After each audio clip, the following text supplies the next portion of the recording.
morning, everyone. Nice to see you again. We're going to talk about one of my favorite topics, and I think the people in the audience here or in the studio, it's also their favorite topic. So EMR in action, and we're going to follow the ESG's hands-on approach. We're going to talk about the defect, clip closure, the margin, and we're going to tie that into the live case, which David will be doing. So the session objectives are that we want, as I already said, also capture a minimum photo set using the GPAT score. As you might all know that you can find that obviously on the ESGE website. We also have a quiz question. As ever, please put your votes in, because it's always very interesting to see the answers of the audience.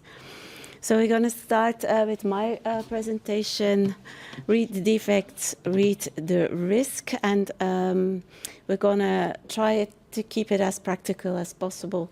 I have no disclosures. So we're going to talk about defect taxonomy, bleeding and treating this, photography to prove what we saw, and we're going to tie it into GPAT. So we want to read the submucosal. That's what happens with EMR. We are in the submucosal layer, and we're going to use this simple structure, DMI. We all know it from something else, deep neural injury. I'm going to talk about that in a little second, but it can also stand for depth, size and location, muscle integrity, and injury markers. So if you keep that in mind as well, that will definitely, it's a very simple thing to remember. So depth, what are we talking about? We're talking about have we stayed in the submucosa, and can we always see this very nicely? Perhaps not. If there's submucosal fibrosis, try and think of why that might be before you even start the procedure, because it will guide you, as was talked about in the first session of today. Is this the right polyp for me? So if you look at the left lesion, we see definitely there's some tethering. Is it because of the lesion biology or a previous biopsy or a previous attempt? Or is it because of invasion, submucosal invasive cancer? I think perhaps this is a hardcore lesion. These things are not tackled easily, so this means higher risk of recurrence as well.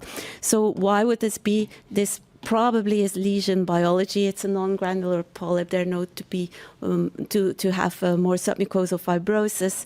You can see it in the defect right here. There is definitely fibrosis there.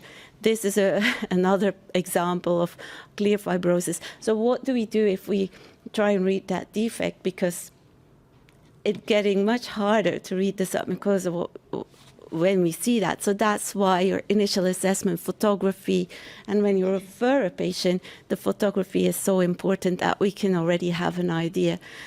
Other reasons here, a previous attempt, left upper corner. This is this is a bit of a nightmare, but it's doable. But let's not go there. Then injection of spot mark or carbon suspension underneath the polyp.